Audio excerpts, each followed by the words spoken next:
এই মানুষটা তো 2 দিন আগেও ভালো ছিল, আর আজকের মধ্যেই তার হলিয়া চেঞ্জ হয়ে গেল কিভাবে? মাহির এই সব ভাবনার মধ্যেই তুষার এবার ঘাট থেকে মুখ সরিয়ে মাহির শাড়ির আঁচল পেট থেকে সরিয়ে উন্মুক্ত পেটে হাত দিতেই মাহির শিউরে ওঠে। পরক্ষণে তুষারের এহেন কাজ মাহির মস্তিষ্কে ক্যাচ করতে মুখ শক্ত করে তুষারের হাত ঝাড়া দিয়ে সরিয়ে বলে, খবরদার বিরক্ত করবেন না, তাহলে কিন্তু খুব খারাপ হয়ে যাবে। বলেই খুন্তি নিয়ে তুষারের দিকে ঘুরে দাঁড়ায়। তুষার বেচারা শুকনো একটা ঢোক গেলে 2 কদম পিছে চলে গেল। তারপর বলল, এত রেগে যাচ্ছে কেন বউ? বেশি করবো না তো, শুধু তোমার এই ঠোঁটে একটা টুকুস করে চুমু খাবো। মাহি এবার অগ্নি দৃষ্টিতে তুষারের দিকে তাকাতেই তুষার হুড় মুড়িয়ে রান্নাঘর থেকে বের হয়ে গেল আর বলল, দীর্ঘা দিয়ে রোজ যেতে যেতে আমার সাদা সিধা নরম মনের বউয়ের উপর কোনো জাদুটনা করেছে, নাহলে আমার বউ ঘন ঘন দচেল বউদের মতো রূপ নিত না। তুষার একবারে সাবান নিয়ে তৈরি হয়ে নিচে নেমেছে। শায়লা ও আমজাদকে এয়ারপোর্ট থেকে রিসিভ করতে যাবে, তাই আজকে আর অফিসে যায় নাই। তুষার নিচে নেমেই তার নাটক শুরু করে দিল। ওরে চোখে কিছু গেল রে, কিছু দেখতে পাচ্ছি না, খুব জ্বলছে। তুষারের চিল্লিয়ে বলা কথাগুলো মাহির কর্ণপাত হতেই মাহি চুলার আঁচ কমিয়ে দিয়ে তুষারের সামনে এসে দেখে বেচারা এক চোখে হাত দিয়েছে। মাহি সামনে দাঁড়িয়ে 2 পা একটু উঁচু করে বলল, হাত সরান তো দেখি কি হয়েছে। তুষার হাত সরিয়ে মাহিকে দেখার সুযোগ করে দিল। মাহি মনোযোগ সহকারে দেখছে চোখে কিছু গেছে নাকি। তখনই তুষার মাহির মাথার পেছনে হাত দিয়ে নিজের ঠোঁটগুলো মাহির ঠোঁটের মধ্যে ডুবিয়ে দিল। মাহি তুষারের এমন আক্রমণে কিছুটা ভড়কে গেল, পরে নিজেকে সামলে তুষারকে ধাক্কানো শুরু করে দেয়। কিন্তু মাহির ধাক্কাতে তুষারকে এক চুল পরিমাণও সরাতে পারে না। মিনিমাম 5 মিনিট পর তুষার মাহিকে ছাড়লো। মাহি ছাড়া পেতেই বড় বড় নিঃশ্বাস ফেলা শুরু করলো, আর তুষার মাহির দিকে তাকিয়ে মুখ টিপে হাসছে। মাহি বা তুষারের দিকে কটমট দৃষ্টিতে তাকিয়ে বলল, অসভ্য লাগামহীন লোক কোথাকার, মিথ্যেবাদী। আরে বউ শোনো না, রাগ করছো কেন? খবরদার, আপনি আমার সাথে আর কথাই বলবেন না। আরে শোনো তো বলছি। না করছি না। তুষার সরু চোখে তাকিয়ে বলল, আচ্ছা ঠিক আছে, আর বলবো না। এখন তো আমার সাথে দরজা পর্যন্ত আসবে, আমি বের হব, তুমি দরজা লাগাই দিও। মাহি আর কিছু বলল না, তুষারের পেছনে পেছনে যেতে লাগলো। তুষার দরজা খুলে বের হয়ে যাওয়ার আগে পেছনে ঘুরে মাহির কপালে টুকুস করে একটা চুমু দিয়ে বের হয়ে গেল। মাহি এবার আনমনে হেসে দিয়ে বলে, পাগল একটা। দরজা বন্ধ করে আবার নিজের কাজে চলে গেল। শায়লা আর আমজাদ চৌধুরী বাসায় এসেছেন অনেক আগে। বাড়িতে ঢুকতেই শায়লা মাহিকে জড়িয়ে ধরে। আমজাদ চৌধুরী অনেক খুশি হয়। খাবার টেবিলে নানা রকমের খাবারের আয়োজন দেখে শায়লা আর আমজাদ দুজনেই মাহির উপর রাগ করে। এই শরীর নিয়ে এত কিছু কেন করতে গেল? আমরা কি বাহিরে কেউ? সাথে তুষারকেও বকা দেয়, ও কেন না করেনি? তুষার শুধু অসহায় মুখে মাহির দিকে তাকিয়েছিল, আর মাহি মিটিমিটি হাসছিল। বিছানায় হেলান দিয়ে শুয়ে একটা ইসলামিক বই পড়ছে মাহি। তুষার বাহিরে থেকে এসে সোজা মাহির কোলে মাথা রেখে তার পেটে মুখ গুজে দিয়ে কিছুক্ষণ পড়ে থাকলো। মাহি এখনো বই পড়ায় মনোযোগ দিছে। কিছুক্ষণ পরে তুষারের বলা কথাগুলো তার কানে ভেসে আসতে লাগলো। আমার সোনা বাচ্চা। বলেই তুষার মাহির পেটে একটা কিস করলো, তারপর বলল, তোর মা একদম ভালো না বুঝলি, সবসময় আমাকে বকে, একটু আমাকে আদর করে না, চুমো খায় না, কথা কথায় শুধু ঝাড়ি মারে। তুই একটু তোর মাকে একটু বোঝা, বকে দিতে হবে না, শুধু বল আমাকে যেন সারাদিন একসাথে টপ কয়েকটা চুমো খায়। কি রে বাবু, বল না, বলবি?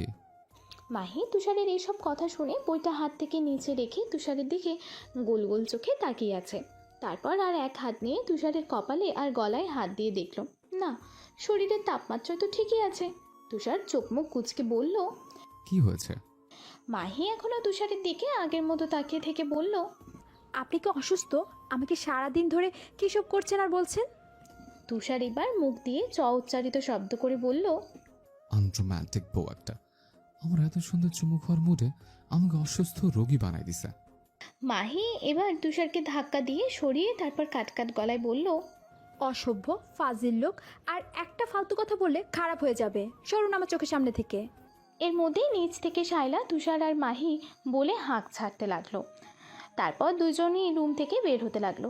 তুষার ইশারায় খালি মাহিকে চুমু খাওয়ার কথা বলছে, আর মাহি তুষারের দিকে চোখ পাকিয়ে তাকাচ্ছে। মাহির চোখ পাকানি দেখে তুষার হু হা করে হেসে উঠছে। তুষার মাহি নিচে নেমে শায়লা রুমের দরজার সামনে গিয়ে দাঁড়াতে শায়লা তাদের ভেতরে আসতে বললেন। আমজাদ চৌধুরী সোফায় বসে আছে।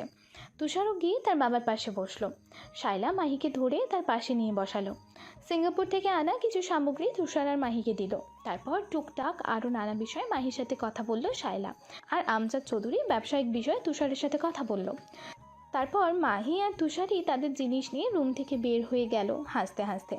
রাতের খাওয়া দাওয়া শেষ করে সবাই ঘুমানোর প্রস্তুতি নিচ্ছে। মাহি তুষারের বুকে মাথা রেখে শুয়ে পড়ল, আর তুষার চোখ বন্ধ করে মাহির মাথায় হাত বুলিয়ে দিচ্ছে। আমজাদ চৌধুরী শুয়ে আছেন, আর তার মাথার পাশেই বসে শায়লা চুলে বিলি কেটে দিতে দিতে বলছে, আপনার কথা আর চিন্তা ভাবনাই ঠিক ছিল। আমজাদ চৌধুরী না বোঝার ভান করে বলল, কোন বিষয়ে? এই যে আমাদের বাইরে গিয়ে থাকা আর এতে করে ওদের কাছাকাছি আসার ব্যাপারটা। হ্যাঁ, দেখতে হবে না কার ভাবনা চিন্তা। একটু ভাব নিয়েই বললেন কথাটা। হ্যাঁ হ্যাঁ দেখছি। আমজাদ চৌধুরী হেসে তার প্রিয়তম বউকে বুকের মধ্যে আগলে নিলেন। মাহি এখন 8 মাসের অন্তঃসত্ত্বা। দেখতে দেখতে কেটে গেছে 5টা মাস। আর এই 5 মাসে অনেক কিছু পরিবর্তন হয়েছে। মাহির পেটটা অনেক উঁচু হয়েছে, মোটা হয়েছে। তার সাথে মুড সুইং, মেজাজ খারাপ এসব তো আছেই। মাহি এখন অনেক অসুস্থ থাকে, সে প্রায় বিছানাশায়ী। ডক্টর বলেছে দুর্বলতা আর রক্তশূন্যতা আছে, এতেই কোনো সমস্যা হবে না। সব কিছুর ওপরে তুষারের পরিবর্তনটা সব থেকে মারাত্মক। তুষার যেন মাহি বলতে অন্ধ। মাহির 5 মাসের পর থেকে শরীরের অনেকটা অবনতি হয়েছে, যার ফলে সে এখন মাহিকে এই অবস্থায় রেখে আর অফিসে যায় না। আর তার বাবাই এখন সবটা সামলায়। শায়লা সে যেন মাহির শাশুড়ি না, গর্ভধারিণী মা। সব কাজ নিজে করে মাহিকে তো কোনো কাজ করতে দেয় না, আরও মাহির কাজগুলো সযত্নে করে দেয়। কেউ বুঝবে না মাহি তার ছেলের বউ, সবাই ভাববে তার নিজের পেটের মেয়ে। মাহির প্রতি তুষারের ভালোবাসা দেখার মতো। তুষার তার কথা রেখেছে, সে যতটা মাহিকে কষ্ট দিয়েছে তার থেকে এখন অধিক বেশি ভালোবাসে। মাহি তার নিজের কোনো কাজই করতে পারে না এখন। তুষারই মাহির সব কাজ করে দেয়, গোসলে সাহায্য করা থেকে শুরু করে 3 বেলা নিজের হাতে তুলে ভাত খাওয়া দেওয়া, চুল বেঁধে দেওয়া, সব তুষার করে। মাহির 5 মাস পড়ার পর থেকে সিঁড়ি বেয়ে নিচে নামা নিষেধ। বিশেষ কোনো দরকারে নিচে নামার দরকার হলে তুষার কোলে করে নিচে নামায় আনে, আবার কোলে করে নিয়ে ওপরে যায়। মাহি অপলকভাবে শুধু তুষারকে দেখে আর এই মানুষটার ভালোবাসার গভীরতা বোঝার চেষ্টা করে। সময় যেন চোখের পলকের মতো চলমান। আজকে তুষার আর মাহির বিয়ের 1টা বছর পূর্ণ হলো। মাহি যেদিন প্রথম এই বাড়িতে এসেছিল, যার সূত্রে এসেছিল, সে ছাড়া সবাই তাকে সাদরে গ্রহণ করেছিল। সেই মানুষটা সেদিন তাচ্ছিল্য করেও আজকে সেই মানুষটাই যেন মাহিকে চোখে হারায়। মাহির অবস্থা খারাপ হওয়ায়, অসুস্থ থাকায় আলাদা করে তারা 7 মাসের সময় কোনো অনুষ্ঠান বা কোনো কিছুই করেনি। তাই মাহি আর তুষারের বিয়ের 1 বছর হওয়ার জন্য তুষারের ছোট্ট করে একটা আয়োজন করে। নিকট কিছু আত্মীয় স্বজন আর মাহির মামা আর মামাতো বোন রুমা আসে। মাহির ইদানিং রক্তবমি হচ্ছে, কিন্তু এই ব্যাপারে তুষার অবগত না। মাহি রুমেই বসেছিল, তখনই রুমে প্রবেশ করলো শামসুল রহমান আর রুমা। মাহি তাদের দেখে খুশি হয়ে গেলেন। খাট থেকে নামতে গেলেই শামসুল রহমান এক ঝাড়ি দিয়ে বলেন, খবরদার, খাট থেকে যেন এক পা নিচে নামা না দেখি। আমরা এত কষ্ট করে যখন রুমে এসেছি, তখন আর 2 পা এগিয়ে গেলেই তোর কাছে চলে আসবো। বলতে বলতেই মাহির কাছে গিয়ে বসলেন শামসুল রহমান। মাহি 2 ঠোঁট প্রসার করে ক্ষীণ হেসে মামাকে জড়িয়ে ধরলেন। শামসুল রহমানও 2 হাত দিয়ে আগলে নিলেন তার আদরের ভাগ্নিকে। মাহি মামাকে জড়িয়ে ধরে রেখেই বলল, মামা, মামি কেমন আছে? আলহামদুলিল্লাহ, আগের থেকে অনেক ভালো আছে। তোর জন্য অনেক কিছু পাঠিয়ে দিছে। নিজে তো এখন কিছু করতে পারে না, তাই রুমাকে দিয়ে কয়েক পদের আচার, তারপর তোর পছন্দের সব খাবার পাঠিয়ে দিছে। মাহি এবার মামাকে ছেড়ে রুমাকে জড়িয়ে ধরে বলে, এত কিছু ওকে দিয়ে কেন করাইছে? ছোট মানুষ, কত কষ্ট হয়ে গেছে। রুমা এবার একটু রাগীভাবে বলল, মোটেও না আপু, তোর জন্য কিছু করলে আমার কষ্ট হয় না, আরও ভালো লাগে। রুমা এবার মাহিকে ছেড়ে মাহির পেটে হাত দিয়ে বলল। মাহি রুমার কাণ্ড দেখে হেসে দিলেন, সাথে শামসুল রহমানও। এর মধ্যে তুষার রুমে আসলো। সবাই মিলে নানা বিষয়ে অনেকক্ষণ কথা বলে তারপর শামসুল রহমান বলল, জামে বাবাজি আর মা মাহি, এবার তাহলে আমাদের যেতে হবে। যাওয়ার কথা শুনেই মাহির মুখের হাসি গায়েব হয়ে গেল। তুষারই প্রথমে মুখ খুলল। মামা, আমি বলছিলাম কি, আজকে দিনটা থেকে গেলে হয় না? মাহি তুষারের কথার সাথে তাল মেলালো, কিন্তু শামসুল রহমান বলল, না বাবা, তা হয় না। আর মাহিমা, তুই রাগ করিস না, বুঝিসই তো তোর মামির এই অবস্থা। আমি আর রুমা কেউই নাই, তার দরকার অদরকারে কে দেখবে? তুষার আর মাহি ব্যাপারটা বুঝতে পেরে আর কিছু বলল না।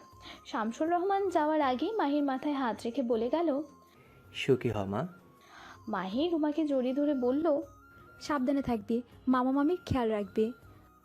রুমাও হ্যাঁ বোধক মাথা নাড়ালো। মাহি বিছানায় বসে আছে। তুষার, রুমা আর শামসুর রহমানকে বাড়ির গেট পর্যন্ত এগিয়ে দিয়ে আসলো। আত্মীয় স্বজনরা অনেক আগেই চলে গেছে। যাওয়ার আগে সবাই মাহির সাথে দেখা করে গেছে। বাড়ি এখন ফাঁকা। আমজাদ চৌধুরী রুমে আছেন। তুষার কোথায় যেন বের হয়েছে। শায়লা মাহির রুমের সামনে তেলের বোতলে হাত দিয়ে দাঁড়িয়ে আছে। মাহি এতক্ষণ শুয়েছিল, শায়লাকে দেখেই উঠে বসলো। তারপর বলল। আরে মামা, ভিতরে আসো, দাঁড়ায় আছো কেন? শায়লা সুন্দর করে একটা হাসি দিয়ে ভেতরে এসে বসলো। তারপর বলল। কোনো অসুবিধা হচ্ছে না তো মা? আজকে কাজের জন্য তোর কাছে এসে যে দুদণ্ড বসবো তারও উপায় ছিল না। আরে না মা, কোনো অসুবিধা হয়নি। আর তোমার ছেলে তো সারাদিনই আমার সাথেই ছিল। শায়লা মাহির কথায় মুচকি হেসে বললেন। আয় তো আমার কাছে আয়। চুলগুলোর কি অবস্থা করেছিস? মাথায় একটু তেল দিয়ে দেই, দেখিস ভালো লাগবে। মাহি আর কিছু না বলে শায়লার কাছে গিয়ে বসলেন। শায়লা মাথায় তেল দিয়ে দিচ্ছিলেন আর টুকটাক নানান বিষয় কথা বলছিল। চুলে তেল দিয়ে শক্ত করে বেনুনি করে দিয়ে নিচে চলে গেলেন। রাতের খাওয়া দাওয়া শেষ করে তুষার আর মাহি বসে আছে।